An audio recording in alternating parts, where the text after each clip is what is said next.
حسبنا الله ونعم الوكيل فيك انت. تقابلوا ربنا تقولوا له ايه؟ اوعى تأمن لحد، واسمع مني تجربة ما عشناهاش ولا عملناها مع حد ولا حد عملها معانا لما كنا صغيرين.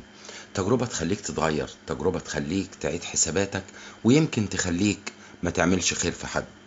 شايف الكلاب دي كلاب الشارع، قد ايه وفية، عشان مرة او مرتين اكلتهم كل يوم يوصلوني لاخر الشارع ويرجعوا.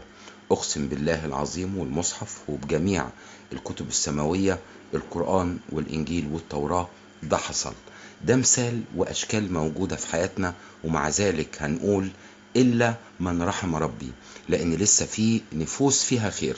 ممكن تلاقي الخيانة من صديق، من زميل، من شخص نفسه خبيثة، ولما اكون ما عملتش معاك حاجة وحشة، ولما اكون عامل معاك فوق الواجب ووقفت جنبك في اكتر من محنة، لما اكون عشانك نزلت ورحت وقابلت ناس وحلت لك مشكلتك وكبرتك، وتيجي بعد ده كله تطعني في ظهري.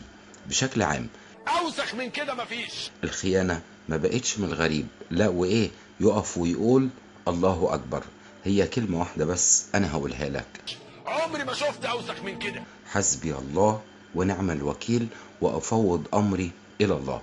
وزي ما حاولت تتسبب ليا في اذى بنفسك الخبيثة، انا بقى فوضت امري لله فيك، مع اني قادر اعملها معاك واردها لك.